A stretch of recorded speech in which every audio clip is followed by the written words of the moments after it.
முதல்ல அம்பேத்கர் வந்து அனைவருக்குமான தலைவரா அப்படின்றது நம்ம வந்து அது பெரிய விவாதம் போட்டது. அனைவருக்குமான தலைவராக இல்லை. நேற்று தான் பிறக்கல நீ வந்து சினிமாவில் வந்து ஒரு நல்ல நிலையில் இருக்க போது அப்போ அந்த வேங்கைவியல் விஷயத்தை நீ ஒரு கண்டன அறிக்கை இல்லை, கண்டன அறிக்கை கூட உனக்கு ஒரு ட்வீட் ஒரு எக்ஸ்ட்ரா ஒரு பதிவு நீ போட்டிருந்தாலும் பெரிய பேசு பொருள் ஆயிருக்குமா இருக்கு. இன்னைக்கு என்ன வேங்கைவியலை பற்றி உனக்கு ஞானம் இருக்கு ஞான சொல்லி என்ன அது கடுமையான ஒரு விமர்சனம். என்னத்த கடுமையா சொல்லிவிட்டாரு? இல்ல அது ஒரு கூத்தாடிங்கிற வார்த்தை. கூத்தாடி அவன் கூத்தாடி இல்லாம அப்புறம் என்ன கூத்தாடி தானேயா? இப்பதான் அரசியல் களத்துக்கு வர்றாரு. தொடர்ச்சியா அவரோட செயல்களை பார்த்து அவர் வந்து மதிப்பீடு செய்வோம். அவர் வர்றதுக்குள்ளாரையே நீங்க வந்து அவரை வந்து ஒரு கொச்சையான வார்த்தையை வந்து உபயோகப்படுத்தி டிஃபேம் பண்ணி அவரை வந்து ரொம்ப கடுமையான தாக்குதல் உட்படுத்துறீங்களே, இது வந்து நியாயமானதானா? அது கூவுறதுக்கு கூலி வாங்கிட்டு தான் வந்து கூவுறாரு. இதுல என்னன்னா அர்ஜுன் இருக்காரு, கொஞ்சம் ஆதவ அர்ஜுன் தான் இதுக்கு எல்லாம் மூல காரணம். அர்ஜுன் தான் மூல காரணம். வந்து நான் வந்து சினிமா செய்தி பார்க்கறதுல சம்பந்தமா வந்து விஜயநிதிக்கு கேள்வி வைத்தாங்க. சரி, இந்த சினிமா செய்தியெல்லாம் நான் பார்க்கறது இல்லைங்க. அதான் அவருக்கு டைம் இல்லைங்க. இப்போ நீங்க பார்க்கறதுங்க இல்ல இல்ல இல்ல அவங்க வந்து அவரு பண்றாங்க சார். நேற்று பாருங்க அப்படியே பீஸ் போன பல்ப் மாதிரி நிக்கிறாரு. செய்தியாளர் கேட்கும்போது கேள்விக்கு பதில் சொல்றதுக்கு ஏன் இந்த தயக்கம், ஏன் இந்த பதட்டம்,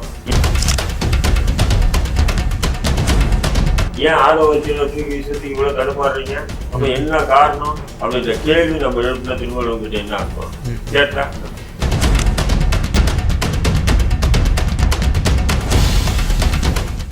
குக்கு செய்திகள் நேயர்களுக்கு அன்பு வணக்கம். இன்றைய சிறப்பு விவாத நிகழ்ச்சியில் நம்மோடு இணைந்திருக்கும் சிறப்பு விருந்தினர்கள் இந்திய தேசிய லீக் கட்சியினுடைய நிறுவன தலைவர் மரியாதைக்குரிய திரு அப்துல் ரஹீம் அவர்களும், மேலும் திமுகவை சேர்ந்த மரியாதைக்குரிய காமாட்சி ஐயா வந்திருக்காங்க. இருவருக்கும் முதற்க வணக்கம். வணக்கம். திரு தரராயம் சார், நேற்றைய தினம் அம்பேத்கர் எல்லாருக்குமான தலைவர் அந்த புத்தக வெளியீட்டு விழாவில் எதிர்பார்த்த மாதிரியே ஆதவ அர்ஜுன் அவர்களும் தாவேகா தலைவர் விஜய் அவர்களும் சர்ச்சைக்குரிய இந்த பேச்சு வந்து அமைஞ்சிருந்துச்சு.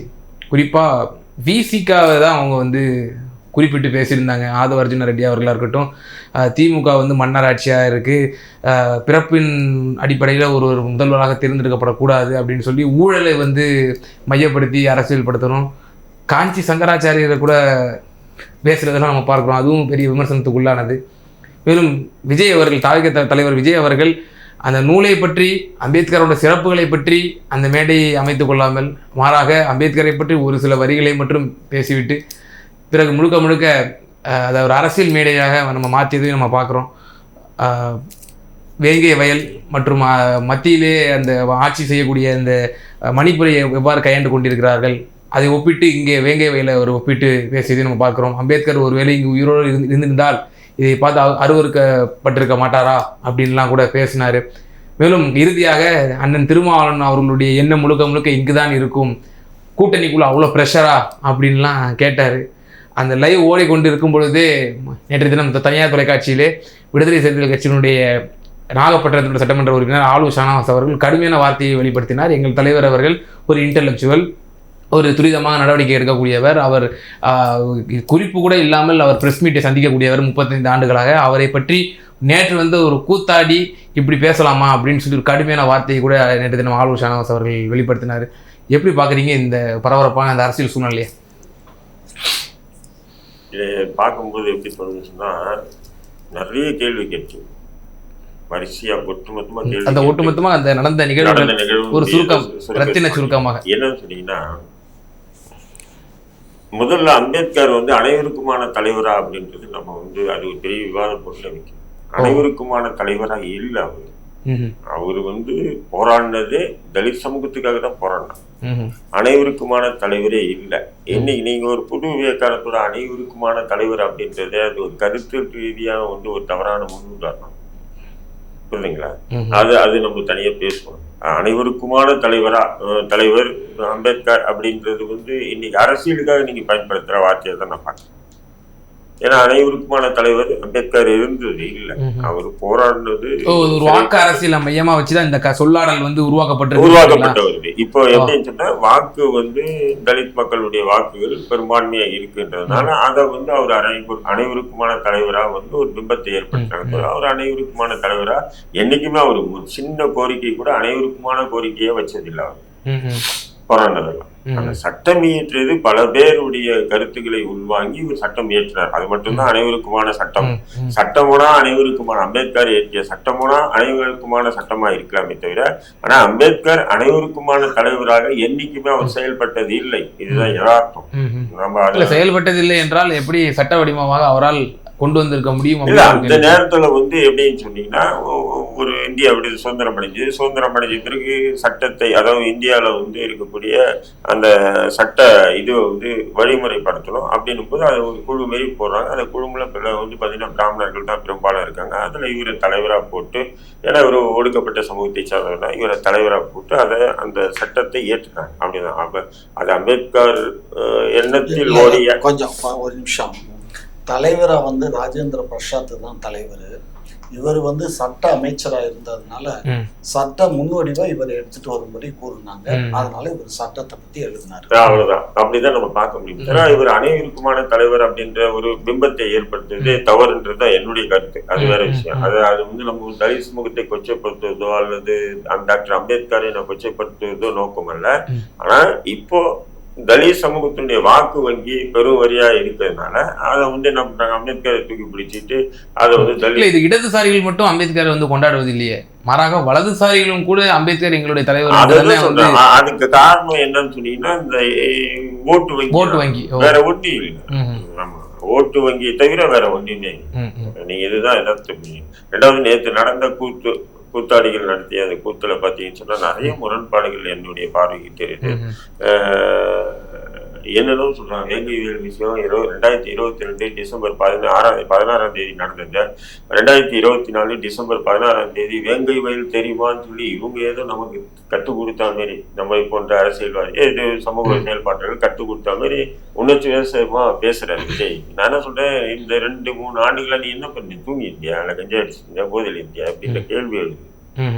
இன்னைக்கு அவசரம் ஐயா எத்தினாலும் நீ வந்து நேற்று தான் பிறக்கல. நீ வந்து சினிமாவில் வந்து ஒரு நல்ல நிலையில இருக்க என்பது அப்போ அந்த வேங்கைவியல் விஷயத்தை நீ ஒரு கண்டன அறிக்கை கூட வந்தது, ஒரு ட்வீட், ஒரு எக்ஸ்தலத்துல ஒரு பதிவு நீ போட்டிருந்தாலும் பெரிய பேசு பொருள் ஆயிருக்குமா இல்லையா? இன்னைக்கு என்ன வேங்கைவியலை பத்தி உனக்கு ஞான உதயம் பிறந்திருக்கு, உனக்கு ஞான சொல்லிடலாம் என்ன இது, புரியுதுங்களா? அது மாதிரி ஊழல் யாரை வச்சுட்டு ஊழலை பத்தி பேசணும்? நமக்கு திமுக பிடிக்காதுங்க, திமுக ஏறி அடிக்கும், நல்ல வேற விஷயங்க. அதுக்குன்னு சொல்லி இந்த கூத்தாடி நடக்கக்கூடிய இந்த தெருக்கூத்துகளெல்லாம் வந்து நீங்க பார்த்து ரசிச்சு அவங்களை வந்து கொண்டாடுங்கன்னு சொன்னா அதை எப்படி நம்ம கொண்டாட முடியும் சொல்லுங்க? மீண்டும் மீண்டும் அந்த கூத்தாடிங்கிற வார்த்தையை வந்து அழுத்தம் திருத்தமாக உட்படுத்துறீங்க திரு விஜய் அவர்களே. நான் மட்டும்தான் கூத்தாடின்னு பேசிட்டு வந்தேன், யாருமே பேச மாட்டாங்க.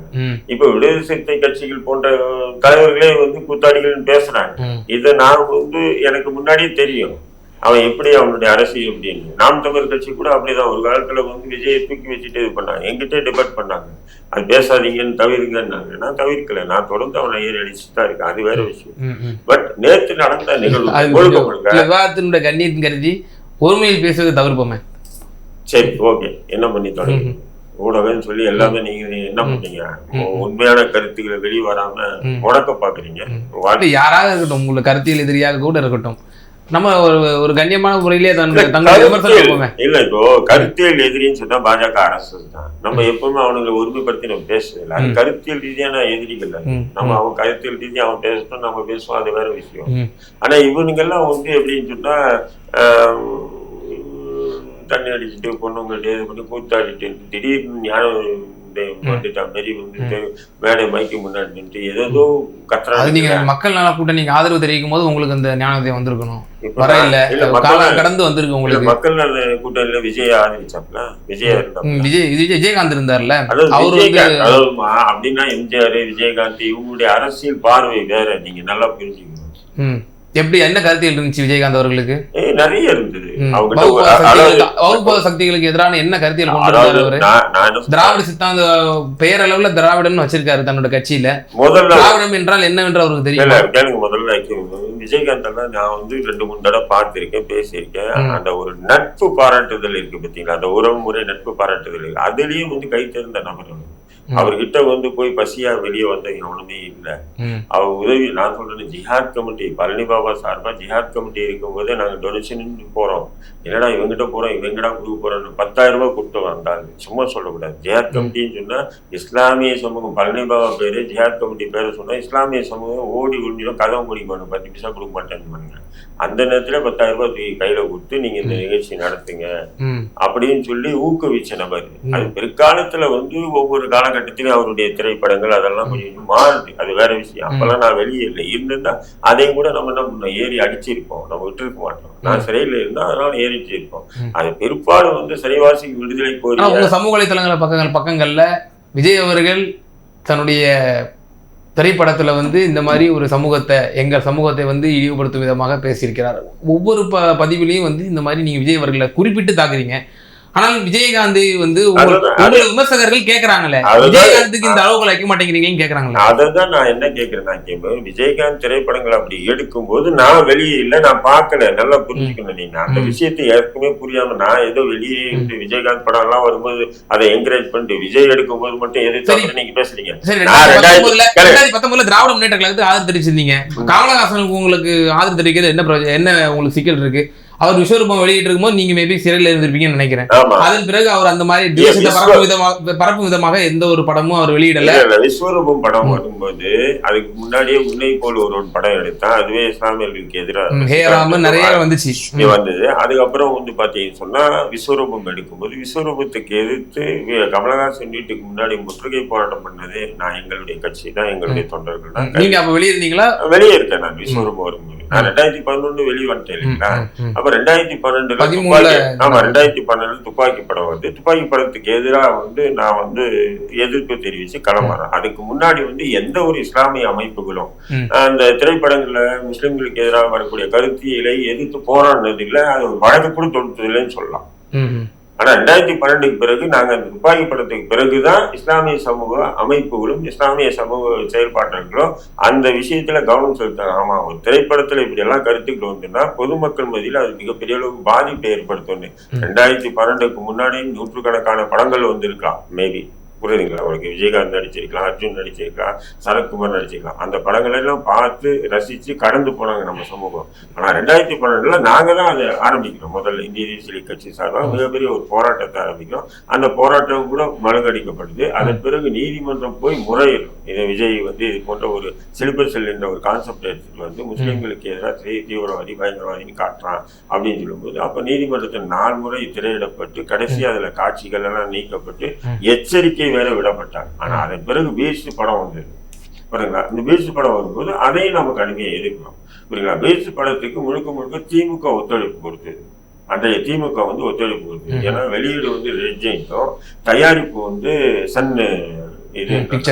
சன் பிக்சர்ஸ்ன்றதுனால அது முழுக்க ஒத்துழைப்பு கொடுத்தாங்க. அப்ப அந்த திமுகவுடைய அயோக்கியத்தனத்தையும் நாங்க கடுமையாக எதிர்க்கிறோம். விஜயனுடைய அந்த கொடூரத்தையும் நாங்க எதிர்த்துட்டு தான் வரோம். இதை எதிர்த்துட்டு இதை ஆதரிக்குது. இப்ப நீங்க சொல்லக்கூடிய கருத்தியல் எதிரி, ஒரு கொள்கை ரீதியான எதிரி RSS பாஜக நீங்க தெளிவுபடுத்திட்டீங்க. நீங்க தொடர்ச்சியா உங்களோட அரசியல் பாதை அவ்வாறாக தான் இருந்திருக்கு கடந்த காலத்துல. அதே தான் விஜய் அவர்களும் வலியுறுத்திட்டு வர்றாரு. இப்பதான் அரசியல் களத்துக்கு வர்றாரு. தொடர்ச்சியா அவரோட செயல்களை பார்த்து அவர் வந்து மதிப்பீடு செய்வோம். அவர் வர்றதுக்குள்ளாரையே நீங்க வந்து அவரை வந்து ஒரு கொச்சையான வார்த்தையை வந்து உபயோகப்படுத்தி டிஃபேம் பண்ணி அவரை வந்து ரொம்ப கடுமையான தாக்குதல் உட்படுத்துறீங்களே, இது வந்து நியாயமானதானா? நல்லா புரிஞ்சுங்க. தமிழக அரசியல்ல வந்து பாஜக RSS வந்து எதிர்க்காம அரசியல் களம் கண்டா காணாம போயிடுன்றது விஜய்க்கு நடத்தை. அதனால்தான் அவங்க வந்து அதை அட்டாக் பண்றாங்க. அதை வந்து அவங்க ஃபர்ஸ்ட் அதை ஒரு தங்களுடைய கொள்கை திட்டத்துல ஒன்னா எடுக்கிறாங்க. ஏன்னா இதுக்கு முன்னாடி நிறைய கட்சிகள் ஆரம்பிச்சிருக்காங்க இல்லையா.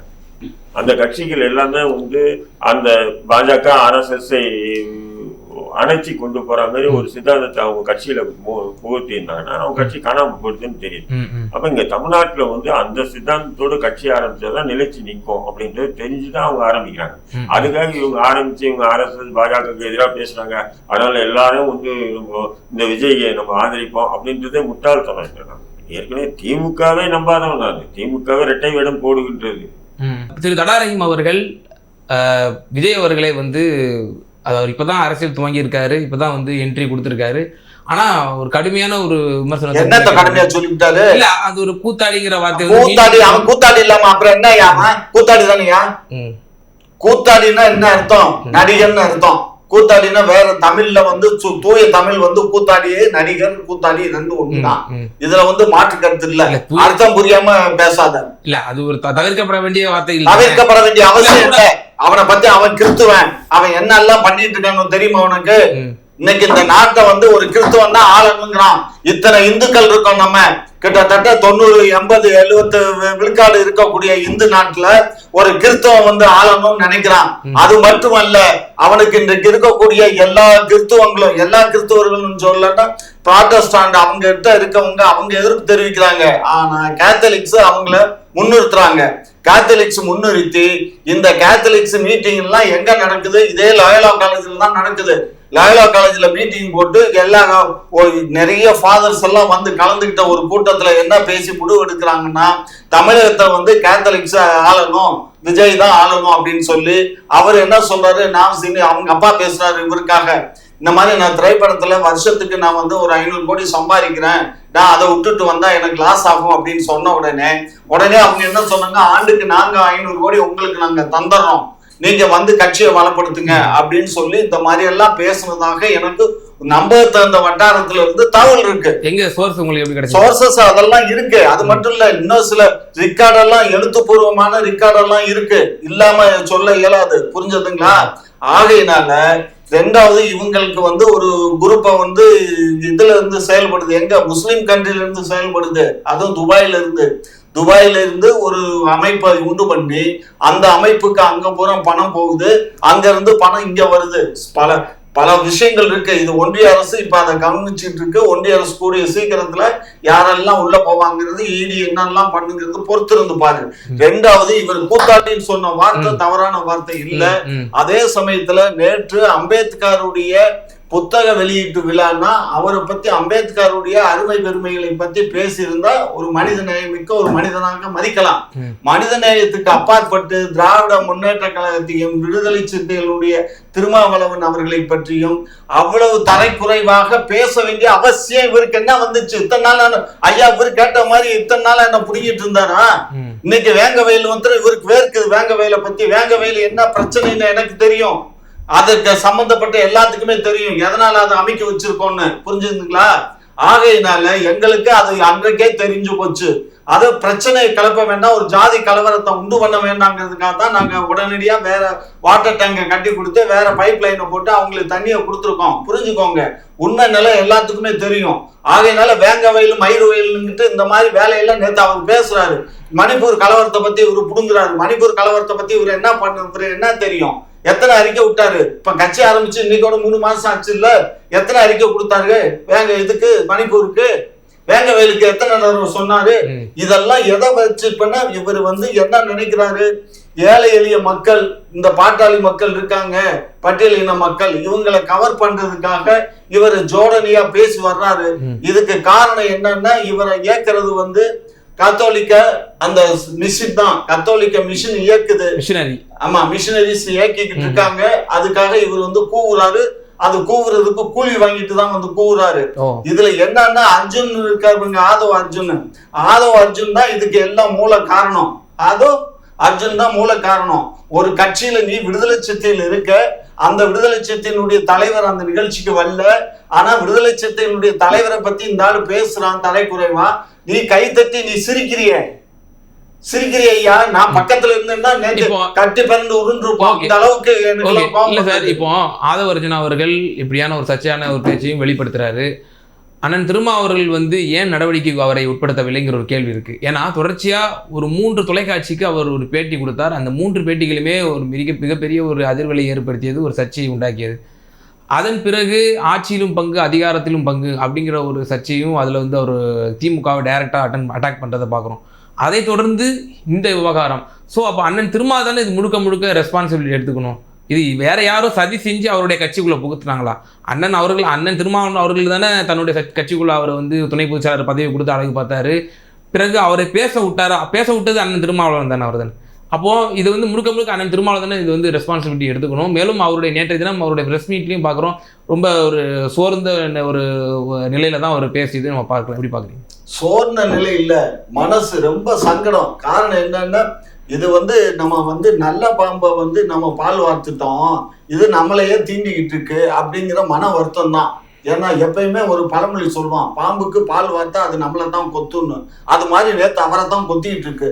காரணம் என்னென்ன, நாங்க வந்து இந்த கூட்டணியை உடைச்சிருவோம் அப்படி இப்படி. திமுக வந்து இதென்ன மன்னராட்சியா மயிராட்சின்றானே, இவனுக்கு என்ன மன்னராட்சி மயிராட்சி, இவனுக்கு என்ன தெரியும்? இந்த மயிறு பயலுக்கு என்ன தெரியும்?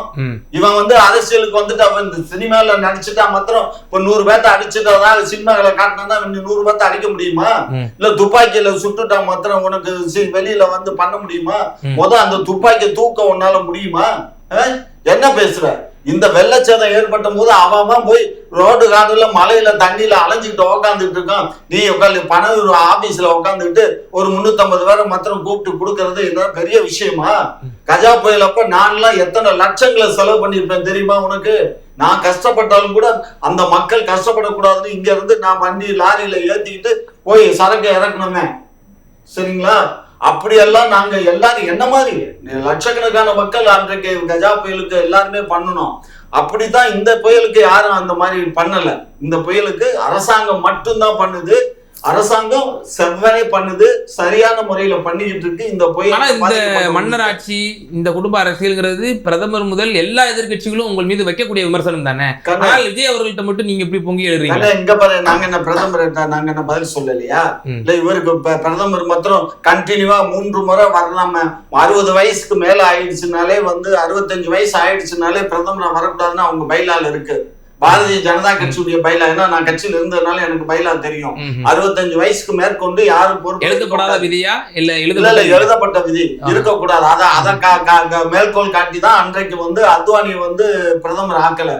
அத்வானி அன்றைக்கு வந்து அவருக்கு 69 வயசு ஆயிடுச்சு, அதனால நீங்க பிரதமர் அவரை இயலாதுன்ட்டு தான் இவரு இளைஞரா இருக்காருன்னு சொல்லி இவரை கொண்டு வந்து பிரதமரை வச்சாங்க. புரிஞ்சதுங்களா?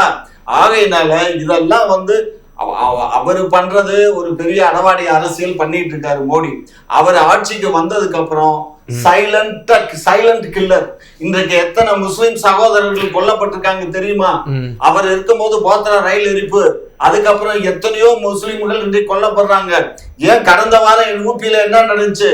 அவன் போய் நான் என்ன சொல்றேன், அந்த பள்ளிவாசல போய் நான் வந்து ஆய்வு பண்றதுக்கு கமிட்டி போட்டிருக்கோம், அந்த கமிட்டி போதுங்கிறான். ஆய்வு பண்ற என்னத்துக்கு? நீ அங்க பள்ளிவாசல் நடந்துகிட்டு இருக்குல்ல, நடக்கிற பள்ளிவாசல் என்ன ஆய்வு? ஒரு 1000 வருஷத்துக்கு முன்னாடி மன்னர்களுடைய ஆட்சி காலத்துல இதெல்லாம் நடக்கும், சகஜம்தான். மதுரையில கூட என்ன பண்ணாங்க, பல கோயில்களை வந்து அவங்க இடிச்சாங்க. இடிச்சிட்டு என்ன பண்ணாங்கன்னா அவங்க அதுல தர்காவை உண்டு பண்ணல, பக்கத்துல இருக்க இடத்துல வந்து கட்ட முறைனாங்க. அதுக்கே மன்னர் திருமலை நாயக்கர் என்ன பண்ணாரு, ஒரு இடத்த ஒதுக்கீடு பண்ணி கோயில் பாத்தியத்துல ஒரு தர்கா கட்டுறதுக்கு இந்த இடத்துல தர்கா கட்டிக்கணும்னு கொடுத்தாரு. சோ அதனால இங்க மத துவேஷமோ ஜாதி துவேஷமோ இருந்தா இந்த நாட்டை எவனும் ஒழுங்கா ஆள முடியாது. இந்த முதலமைச்சரை பொறுத்த மட்டும் அவருக்கு மத துவேஷமோ ஜாதி துவேஷமோ கிடையாது. அவர் பையன் ஆட்சிக்கு வர்றாரு அப்படின்னா தகுதியின் அடிப்படையில் தான் வர்றாரே தவிர இவன் ஒன்னும் கூப்பிட்டு கொடுத்துடல. இது இவன் அப்ப விட்டு சொத்தா, ஒரு கூத்தாடியுடைய வீட்டு சொத்தாயா? ஓகே, இல்ல ஒரு கருத்து தெளிவுக்காக உங்கள்ட்ட ஒரு இன்னொரு கூடுதலான ஒரு தகவலை கேட்க விரும்புறேன். நீங்க சொன்னதுனால இந்த நாட்டை ஒரு சிறுபான்மையினர் ஆளக்கூடாது, அதுல நீங்க உறுதியா இருக்கீங்க. உங்களுடைய கருத்தின்படி சிறுபான்மையினர் ஆளக்கூடாதுன்னா என்ன சிறுபான்மையினர்? என்ன சிறுபான்மை? மத சிறுபான்மையினர், மொழி சிறுபான்மையினர் இங்க அதுக்கு இடம் இல்ல. ஏன்னா அது சரி வராது. ஒரு மத சிறுபான்மை சொல்றத கேளுமையா, மத சிறுபான்மையினரோ முதலி சிறுபான்மையினரோ நாட்டை ஆண்டோம்னா அந்த நாடு சிறப்பான முறையில ஆட்சி செய்ய இயலாது.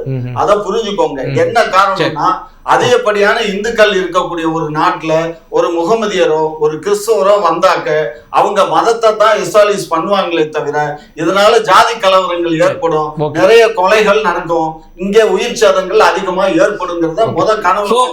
அதனால முஸ்லீம் வரக்கூடாது, கிறிஸ்தவர் வரக்கூடாதுங்கிறது வரலாம், மற்ற பதவிகளுக்கு வரலாம். ஏன் உங்களுக்கு கண்டினியூவா எத்தனை முறை ஜனாதிபதியா வந்திருக்காங்க தெரியுமா? முஸ்லீம் தெரியுமா உங்களுக்கு? எத்தனை முஸ்லீம் வந்தாங்க? 3 பேர் வந்திருக்காங்க. 3 பேர் வந்தாங்கல்ல. சரி, அது ஓகே. நான் என்ன சொல்றேன்னா சார், எந்த பதவியா இருந்தாலும் நான் மனமும்பி தானங்க நாங்க அவங்களை கொண்டு நீங்க வாழ்றீங்க, நீங்க நல்லா வாழணுங்கிறது எங்களுடைய நோக்கு. நாம எல்லாம் ஒற்றுமையா இருக்கணும், ஒரு குடும்பமா இருக்கணும். ஏன்னு கேட்டீங்கன்னா 10 பேர் இருக்க இடத்துல நீங்க ஒருத்தர் மட்டும் அங்க இருந்தீங்கன்னா அது பிரச்சனைக்குரியதான்.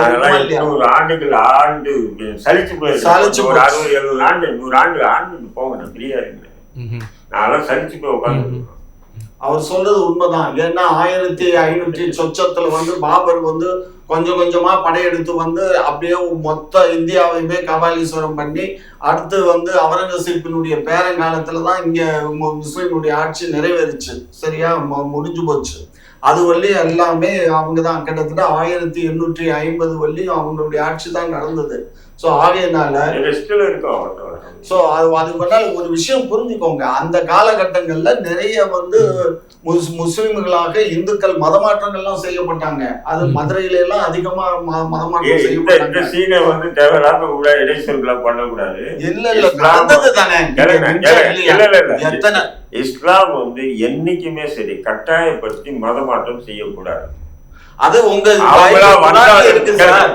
குரான்ல இருக்க உண்மை கூட அப்படிதான். அது என்னன்னா பார்ப்பனர்கள் அந்த என்ன பண்ணாங்க, வந்தார்கள் வென்றார்கள் அப்படின்னு சொல்லி இந்த மதன் போன்றவங்க இந்த விடங்கள் எல்லாம் அவங்க ஆர்டிக்கல் இருக்கு ஏதோ கத்தி முனையில அப்படி நம்ம மாத்திருந்தோம்னா 80% இல்ல ஒட்டுமொத்த இந்தியாவே மாத்திருக்கலாம். ஏன்னா அன்றைய காலகட்டங்கள் அப்படி இருந்தது. ஒட்டுமொத்த இந்தியாவையும் மத மாற்றம் பண்ணிருக்கலாம் இல்லையா? 800-900 ஆண்டுகள் ஆண்டவன் ஏதோ ஒரு 10 வருஷம் 15 வருஷம் இல்ல 800 ஆண்டுகள் ஆண்டவன் ஒட்டுமொத்த இந்தியா நிலப்பரப்பையே முஸ்லீமா மாத்திருக்கலாம் இல்லையா? அதெல்லாம் போய் அது ஒரு தவறான ஒரு யாரையுமே கட்டாயப்படுத்தி மாற்றக்கூடாதுன்னு இஸ்லாம் வகுத்திருக்கக்கூடிய. இப்ப ஒரு விஷயம் புரிஞ்சுக்கோங்க, நாடு சுதந்திரம் அடைஞ்சதுக்கு அப்புறம் கூட பட்டியலின மக்கள் தங்களை மிகவும் துன்புறுத்துறாங்க, தன்னை இழுஜாதின்னு சொல்றாங்கிறதுனால நிறைய மக்கள் கிட்டத்தட்ட ஒரு 50% 60% முஸ்லீமுக்கு போனா மீத 40% கிறிஸ்துவத்துக்கு போயிட்டாங்க. அதுக்கு தகுந்த மாதிரி அந்த காலத்துல என்ன ஆகுது, கிறிஸ்துவ மிஷனரிஸ் நிறைய சப்போர்ட் பண்ணாங்க இந்த மாதிரி மதம் மாறி வந்தவங்களுக்கு எல்லாம். அந்த காலத்துல படிச்சவங்க தான் டீச்சர் வேலைகள் எல்லாம் நாங்க படிக்கிற காலத்துல எல்லாம் மிஷனரிக்கு வெளிநாட்டுல இருந்து காசு அவங்க செய்வாங்க. நமக்கு எப்படின்னா இருக்கிற முஸ்லீமுக்கு கல்விக்கே வெளிநாட்டுல இருந்து காசு வாங்க முடியாத நிலையில் நாங்க இருக்கோம். கல்வி உதவித்தொகையே செய்ய முடியாத நிலைமையில இருக்கும். சாதாரணமான கார்ப்பரேஷன் கல்வி ஸ்கூல்ல படிச்சுட்டு இருக்காங்க முஸ்லீம். சர்ச்சார் கமிஷன் அறிக்கை என்ன சொல்றது, தாழ்த்தப்பட்ட மக்கள் மலைவாழ் மக்கள் அதை விட பின்தங்கிய நிலையில தான் இஸ்லாமியர் இருக்காங்க. ஒன்லி 3 or 4% மட்டும்தான் கொஞ்சம் நிலையில இருக்காங்க. மற்றவங்க எல்லாம் மோசமான நிலையில் இருக்காங்க. சர்ச்சார் கமிஷன் அறிக்கை சொல்லி ரெண்டாவது இன்னொன்னு என்னன்னா, நீங்க இந்த குடும்ப கட்டுப்பாடுன்னா என்னன்னு தெரியாம வாழ்ந்தது ஒரு காரணம் தான். நான் அது இதெல்லாம் தவறான இது பிரச்சாரங்கள் அந்த குடும்ப கட்டுப்பாடு நாங்க மட்டும்தான் கொண்டு பெற்றுக்கிறோமா? நீங்க வட இந்தியா எல்லாம் பாத்தீங்கன்னா ஒரு தலைமுறையில பாத்தீங்கன்னா குறைஞ்சது 5 குழந்தை 6 குழந்தை பெற்றுக்குவாங்க. இன்றைய தலைமுறையில 2 குழந்தை பெற்றுக்கிறாங்க. இன்றைய தலைமுறையில இந்து மட்டுமா 2 குழந்தை பெற்றுக்கிறாங்க. தலைவர் இப்போ 3 குழந்தைகள் பெற்றுக்கிறாரு. இன்றைய தலைமுறையில இந்துக்கள் மட்டுமா 2 குழந்தை பெற்றுக்கிறாங்க. முஸ்லீமும் 2 குழந்தைக்கு மேல வேணாம், என்னால படிக்க வைக்க முடியாது. கல்வி சப்ஜெக்ட் என்ன நீங்க மாறாதீங்க பாருங்க. இங்க விஜய் நேற்றைய தினம் புத்தக வெளியீட்டு விழாவில் பேசியது 100க்கு 100 தவறான விஷயம். அவர் அரசியல் பேசுவதுனா ஒரு அரசியல் மேடையில் பேசலாம். இங்கு ஒரு புத்தக வெளியீட்டுல அதுவும் அம்பேத்கருடைய நேற்றைய மறைவு தினத்தில் அதுக்காக ஒரு நிமிடம் மௌன அஞ்சலி செலுத்தப்பட்டதா? இவ்வளவு பெரிய கூட்டம் நடந்துச்சு இல்லையா? ஒரு நிமிடம் மௌனம் சொல்லி இல்ல, நடந்துச்சு. இது வரைக்கும் அண்ணா திருமாவளவன் அவர்கள் வந்து எத்தனையோ இந்த மாதிரியான ஒரு நிகழ்வு நடத்திருப்பாரு அம்பேத்கருக்கு டிசம்பர் 6ஆம் தேதி. அப்போதெல்லாம் இந்த மௌனாஞ்சலி எல்லாம் வந்து கடைபிடிக்கப்பட்டிருக்கா? அதெல்லாம் எனக்கு தெரியாது. நேத்து இவ்வளவு பெரிய கூட்டம் நடந்துச்சு. பூரா அவனுடைய ரசிகர்கள் வந்திருந்தாங்க. கூத்தாடி ரசிகர்கள் தான் நேத்து அதை வேடிக்கை பார்த்தானுங்க. வான்னு ஒவ்வொருத்தன் எந்திரிச்சு கை தட்டினான். சரியா? அந்த கூத்தாடி பயலுக்கு வந்த ஆட்கள் எல்லாம் ஒரு நிமிஷம் யாரு புத்தகத்தை வெளியிட கூத்தாடி நான் சொல்றேன், சரி நீங்களும் கூத்தாடி சொல்றீங்க. நம்ம 2 பேருடைய கருத்து ஒரே நேர்கோட்டில் போகுது. சரி, இவனை உதயநிதியை வந்து கூத்தாடின்னு சொன்ன ஏற்றுக்க மாட்டேங்க. உதயநிதி கூத்தாடியா இருந்து மறுபடியும் வந்துட்டார்ல. நீங்க அவர் வந்து ஒரு 4-5 படம் நடிச்சாரு. அதுக்கப்புறம் வந்து அவர் அந்த திரைத்துறையை மூடிட்டு அது வந்து இப்ப என்ன பண்றாரு, ரெகுஜாயின்ஸ் மூவிஸ்ன்னு சொல்லி அது கூட அவர் இல்ல, அவருடைய துணைவியாரு அவங்க பண்றாங்க. சரி, இன்னைக்கு கூட வந்து நான் வந்து சினிமா செய்தி பார்க்கறது இல்லைன்னு சொல்லியிருக்கிறேன். இது சம்பந்தமா வந்து உதயநிதிட்ட கேள்வி வைப்பாங்க. சரி, இந்த சினிமா செய்தியெல்லாம் நான் பார்க்கறது இல்லைங்க. அதான் அவருக்கு டைம் இல்லைங்க. இப்போ நீங்க பார்க்கறது இல்லை. மூவி என்ன அவங்க வந்து அவரு பண்றாங்க சார். அது வந்து அவருடைய நிறுவனமா இல்ல சார், அது வந்து மாத்தியாச்சு சார். அது அவங்க குடும்பத்துல வேற அவருடைய ஒய்ஃப் அவருடைய பையன் அவங்க இதுல போயிடுச்சு சார். அவர் படம் பார்த்து அவர் படம் சார். இங்க பாருங்க எப்படி சொல்றாரு சார், இங்க பாருங்க அவருடைய ஒரு படம் பர்ச்சேஸ் பண்றாங்கன்னா அந்த படத்தை அவர் பார்த்து அதை விலைக்கு வாங்குறது இல்ல. அந்த படத்தை வந்து விலைக்கு வாங்குறது எல்லாமே அவங்க ஆபீஸ்ல இருக்க தவறான முன்னுதாரணம். ஒரு நாள் வந்து முதல்வர் வந்து வாக்கிங் போறாரு. வாக்கிங் போகும்போது மா சுப்பிரமணியம் அவர்களிடம் திரு உதயநிதி அவர்கள் அந்த படம் சம்பந்தமாக எப்படி இருக்குன்னு சொல்லி கேட்கும்போது, என்னப்பா எல்லா படத்தையும் இவங்க தான் பண்ணுவாங்களா சொன்னப்பள்ளி அந்த வார்த்தை வந்து பதிவு பண்ணியிருக்காரு. முதல்வரே கேட்பாரு, எல்லா படத்தும் இவங்க படம் தானே இருக்கு, இவன் தான் ரிலீஸ் பண்றானா அப்படின்னு சொல்லும்போது நீங்க சொல்றீங்க உதயநிதிக்கு அதுக்கு சம்பந்தமே இல்லைன்றீங்க. என்னன்னு அவங்களே முதல்வரே ஒத்துக்கிறாரு. முதல்வர் ஒத்துக்கிட்டாலும் அந்த அவங்க ஆபீஸ்ல ஒரு இது எப்படி எனக்கு தெரியும் தான், அவங்கள்ட்ட ஒரு படத்தை விற்பனை பண்றதுக்காக என்கிட்ட வந்து ஏன் நான் கேள்வி தெரிஞ்சுக்கோங்க. இன்னைக்கு செய்தியாளர் கேட்கிறாங்க, நேற்று அம்பேத்கர் புத்தக வெளியீட்டு விழாவில் விஜய் இப்படி பேசியிருக்காப்புல அப்படின்னும் போது விளையாட்டு செய்தியாளர் நான் பார்க்கறது இல்லைங்கன்னு சொல்லிட்டு கடந்து போறாரு. அப்போ விளையாட்டு செய்தி சினிமா செய்தியாளர் நான் பார்க்கறது இல்லைன்னு சொல்லி கடந்து போறாரு. அப்ப சினிமா செய்தி பாக்குறதுல ரெஜின்ல வந்து என்ன விற்பனை ஆகுது சார்? அவர் பாக்குறது இல்ல சார். நான் தான் சொல்றேனே, அந்த படத்தை சேல் பண்றதுக்கு அவங்கள அப்ரோச் பண்ணும்போது அங்க இருக்கக்கூடிய சில மேனேஜர்ஸ் அவங்களுக்கு வச்சிருக்காரு. அவரு ஆட்கள் இருக்காங்க, வேலை பார்க்குறாங்க. அவங்க வந்து ஒரு முறைக்கு 2 முறை வந்து பார்த்து அதுக்கப்புறம் அந்த படத்தினுடைய பட்ஜெட் எல்லாம் தெரிஞ்சுக்கிட்டு அதுக்கப்புறம் பர்சன்டேஜ் தான், விலைக்கெல்லாம் வாங்குறது இல்லை, பர்சன்டேஜ் பேசி தான் அந்த படத்தை பண்றாங்க. அவருக்கும் அதுக்கும் சம்பந்தம் இல்லை. நிறைவான கருத்து. இப்போ அடுத்த கட்ட நடவடிக்கை என்ன இருக்கும் அண்ணன் திருமாவளவனுடைய நடவடிக்கையாக? திமுக தடுமாறிட்டு இருக்குங்க. இவங்களுக்கு வந்து ஒரு இது தைரியம் இல்லை. திமுக இருந்திருந்ததுன்னா இது போல பேச்சுக்கள்லாம் விட்டே இருக்க மாட்டாங்க. திமுக ஏன்னு சொன்னீங்கன்னா இவரை கூப்பிட்டு இருக்கணும், யார திருமாவளவனை கூப்பிட்டு இருக்கணும். ஒண்ணு நீ போய் சேரணும், போய் சேர்ந்துக்கணும். ஏன் இப்படி வந்து தேவையில்லாம உன்னுடைய கட்சி துணை பொதுச் செயலர் அங்கே அனுப்பி இப்படி பேச வச்சுட்டு நீ வந்து இன்னும் கூட்டணியில் இருக்குன்னு சொல்லி பேசுறது, உங்க கூட 4 பேர் கூட்டணியில் இருக்கான்னு ஒரு பக்கம் பேசுறது, இன்னொரு பக்கம் திமுக வந்து மன்னர் ஆட்சி மயிலாட்சின்னு பேசுறது, என்ன நினைச்சிட்டு இருக்க நீ அப்படின்னு சொல்லி நீ இவனை கூட்டணி விட்டு விலகிறோம் அப்படின்னு சொல்லி இவங்களா வந்து திமுக கூட்டணியில இருந்து விடுதலை சேர்த்து நாங்கள் நீக்கிறோம்னு சொல்லி தைரியமா நீக்கிறதுக்கு தெரியல இருக்கா திமுகவில்? இப்படி பேசினாருங்க பயங்கரமா வந்து இது வந்து திருமாவளவன் சம்பந்தம் இல்லை அப்படின்னு இந்த ஊசி போன ஏங்க ஒரு பொடிப்பைய பேசுறாங்கிறதுக்காக நாங்க வந்து அவ்வளவு பெரிய தலைவரை வந்து நாங்க வந்து அந்த மாதிரி ஒரு தலித் லீடரை நாங்க அந்த மாதிரி எல்லாம் பண்ண இயலாதுங்க. இவனுக்கு என்ன அறிவு இருக்கு, என்ன அறிவு ஜீவி போறான் அவன் சொல்லிட்டாங்கிறதுக்காக நாங்க வந்து பண்ண முடியாது. நாங்க இங்க பாருங்க சார்பா ஒரு கழுத்துல வந்து துணை பொதுச் செயலர் போட்டாலும் அந்த கழுதைக்கு மரியாதை நீங்க கொடுத்துதான் ஆகணும். அது கழுதியா இருக்க அந்த கழுதைக்கெல்லாம் நான் பதில் சொல்ல மாட்டேன்னு சொல்ல முடியாது. அந்த கட்சியினுடைய துணை பொதுச் செயலர் போஸ்டிங்க அங்க வந்து அவர் என்ன சொல்றாரு திருமாவளவன் இல்ல அவருடைய சொந்த இது மூலியமா தான் போனாரு. அங்க விடுதலை சேர்த்து துணை பொதுச் செயலாளர் ஆதவர்ஜனா பேசுகிறார் அப்படின்னு சொல்லிதான் அழைக்கிறாங்க. அப்படிங்கும் போது நீங்க என்ன பண்ணணும்னா திமுக நான் என்ன சொல்றேன், விடுதலை சேர்த்து விடுங்க. திமுக இது என்ன நடவடிக்கை எடுக்கும்? எங்க கூட்டணில இருந்து விடுதலை சேர்த்து நீக்கிறோம், தேவையில்லாம விமர்சனங்கள் சார் அவங்க நீக்கணும். திருமாவளவன் அவர்கள் வட தமிழகத்துல வெற்றி வீரரா இருக்காரு. இதுல நேத்திக்கு அந்த வார்த்தை சொன்னது நம்ம வந்து ஆதவ அர்ஜுன் தனிப்பட்ட முறையில பண்றேன்னு தான் அந்த ஆள் போனாரு. ஆனா அங்க வந்து அழைக்கும் போது அவரை வந்து விடுதலை சிறுத்தைகளுடைய துணை பொதுச் செயலாளர்னு சொல்றாங்க. அது வந்து முழுக்க தவறு. அதுக்கு வந்துதான் இப்ப அவரை கூப்பிட்டு விசாரிப்பாங்க. விசாரிச்சு தக்க நடவடிக்கை. நீங்க விடுதலை சிறுத்தைகள் திமுக சார் அப்படி இல்ல சார், எங்களுடைய தோழமை. நான் என்ன சொல்றேன் சார், நான் எத்தனை பேர் வந்தாலும் போனாலும் எதுக்கு உங்களை நான் வந்து உங்க கூட உட்காந்து டிபேட் பேசுறேன். உண்மை வரும் உங்கள்கிட்ட இருந்து, அதனால உண்மை பேசுறாங்க. நானும் சொல்றேன் விடுதலை சிறுத்தை ஆதவ அர்ஜுனா இப்படி பேசிட்டா, அது திருமாவளவன் வந்து இப்படி மழுப்புறாரு, இப்படி இந்த கதையெல்லாம் திமுக கூட்டணியில இருந்து தில்லி இருக்கா இவங்களுக்கு, திமுக கூட்டணியில இருந்து இதே வந்து ஜெயலலிதா இருப்பாங்க இந்த நேரத்துல இப்படி ஒரு இது இருந்தா கூப்பிட்டுட்டு கூட்டணியில இருந்து விலகல்னு சொல்லிட்டு போயிட்டு சொல்லுவாங்களா இல்லையா? கலைஞர் இருந்தாலும் அதை செஞ்சிருப்பாரு. ஏன் முதல்வர் ஸ்டாலின் தயங்குறாரு?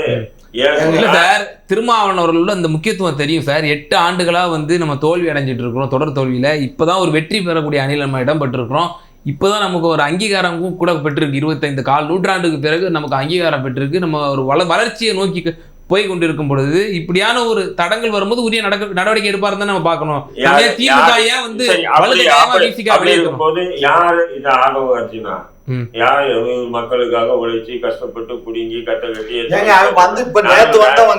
சொல்றேன். அவன் வந்து ஒரு லாட்டரி சீட் வியாபாரி, பல கோடிகளை டொனேஷன் கொடுத்தான். நீங்க கட்சியில சேர்த்துட்டீங்க, துணை பொதுச்செயலா ஆக்கிட்டீங்க. இன்னைக்கு வந்து உங்க கூட்டணியே ஆளக்கூடிய ஒரு கட்சியை பத்தி பகிரங்கமா விமர்சனம் பண்ணியிருக்காரு. ஒண்ணு கட்சியை விட்டு தூக்கியா? திருமாவளவனுக்கு வந்து என்ன நேற்றுக்கு வந்து பேட்டி பாருங்க, அது பழமொழி சொல்லுவாங்க, இஞ்சி தூண்டின குரங்கு மாதிரி அப்படியே முடிக்கிறார். எப்பவுமே அப்படி முடிக்க மாட்டார், போல்டா அடிப்பாரு. உண்மையில குறிப்புகள் எதையும் எடுக்காம எந்த விஷயமா இருந்தாலும் போல்டா பேச முடியாம நேற்று பாருங்க அப்படியே பீஸ் போன பல்ப் மாதிரி நிக்கிறாரு. செய்தியாளர் கேட்கும் போது கேள்விக்கு ஒவ்வொரு பதில் சொல்றதுக்கு ஏன் இந்த தயக்கம், ஏன் இந்த பதட்டம், ஏன் இந்த ஒரு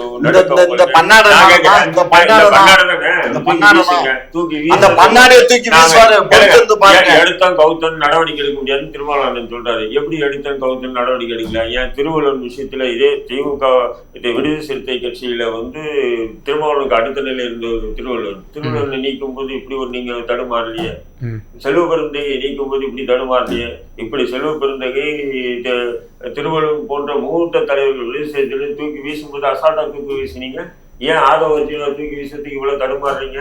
அப்ப என்ன காரணம் அப்படின்ற கேள்வி நம்ம எழுப்பின திருவள்ளுவர் கிட்ட என்ன அர்த்தம் கேட்டா, ஒண்ணு நீங்க கூட்டணின்னு சொல்லுங்க, இன்னொரு பக்கம் ஒரு துணை பொதுச்செயலாளர் அனுப்பி அங்க கூட்டணி வந்து மன்னராட்சின்றான், ஊழல் இருந்த ஆட்சின்றான், கொள்கைகள் பேசிட்டு வந்துட்டு கொள்ளடிக்கிற கூட்டம்ன்றான். நீங்க இன்னொரு பக்கம் நாங்க திமுக கூட்டணியில் தான் இருக்கோம், நாங்க திமுக கூட்டணியில் தான் இருக்கோம் திரும்ப பேசுறீங்க. ஒண்ணு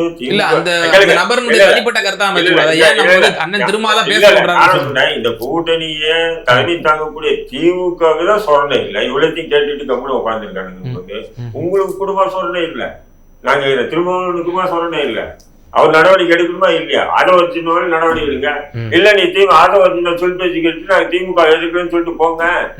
ஏன் இந்த 2 தண்டவாளத்தை கால வச்சுட்டு போய் நடக்கிறீங்க? நிறைவான கருத்து. இது சம்பந்தமாக அடுத்தடுத்த உங்களுடைய அமைச்சர்கள்லாம் வந்து பேட்டி கொடுத்துட்டு வர்றாங்க.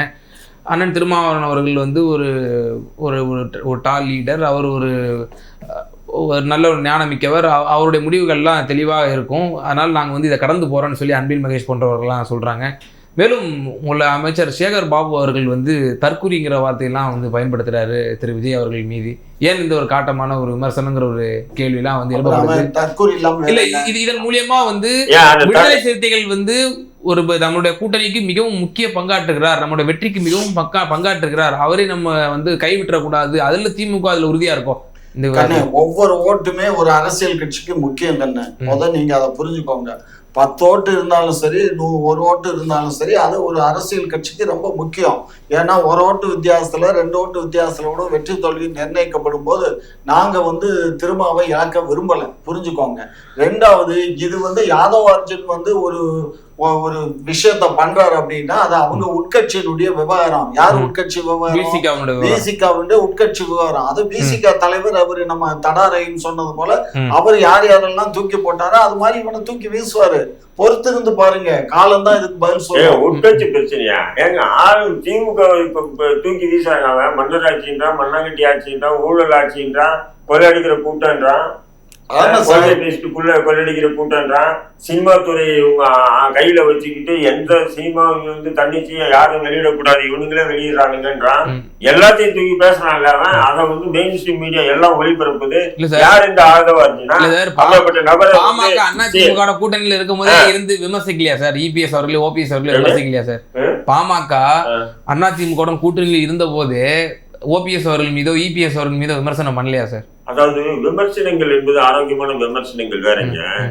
எல்லா கட்சிகளும் சொல்றது ஐயா அப்போ வந்து கூட்டணியில இருந்துட்டு பாருங்க, விலகிட்டு தானே பேசினாங்க. டயர் நக்கின்னு சொன்னது, கால் நக்கின்னு சொன்னதெல்லாம் இப்படி கூட்டணியில இருந்துகிட்டே அந்த கூட்டணியில இருக்கக்கூடிய முக்கியமான ஒரு பொறுப்புல வகித்துக்கிட்டு இப்படி வந்து பேசுவது திமுக சைலண்ட் மூட்ல இருக்க வேண்டிய அவசியம் என்னன்னா, நீங்க வந்து ஆதவர்ஜினா பத்தி ஏன் சொல்லும் போது நீங்க போய் உட்காந்து முதல்வர்கிட்ட போன் பண்ணுங்க, என்ன அவெல்லாம் விடுதலை செய்த மாதிரி கட்சியை தூக்கி கூட்டணி விளக்குங்க அப்படின்னு சொல்றதுக்கு ஏன் உங்களுக்கு பயப்படும்? திமுகவுக்கு பயம். வந்து இல்ல நெருக்கடி இல்ல, பயம் திமுகவுக்கு. ஏன் சொன்ன விடுதலை சிறுத்தைக்கு போச்சுன்னா விடுதலை சிறுத்தைகளுடைய ஓட்டு முக்கியம் இல்லை திமுகவுக்கு அவ்வளவு பெருசா. அது தெரியும். விடுதலை சிறுத்தை வாக்கு வங்கி வந்து பெரிய அளவுக்கு இல்லைன்றது தெரியும். அது பரவலா போகுது. விடுதலை சிறுத்தை வாக்கு வங்கிகள் பரவலா எல்லா கட்சிக்கும் போற ஒரு வாக்கு வங்கின்னு தெரியும். ஆனா திருமாவளவன் போயிட்டாருன்னு சொன்னா இங்க ஒரு முகமூடி இருக்கு இல்லையா, இந்த மதசார்பற்ற இந்த முற்போக்கு, இந்த முகவரியை வந்து திமுக கூட்டணியில கிழிக்கப்பட்டதுன்னு சொன்னா அதனால அந்த ஓட்டு சதவீதம் குறையும். அதனால சைலண்ட் மூட்ல திமுக இருக்கு.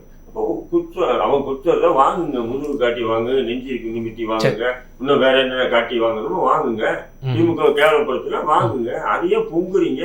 சரி, ஓகே. பல்வேறு விவகாரங்கள்ல எங்க நேயர்களுக்கு ரொம்ப தெளிவா விளக்கி மீது நன்றி.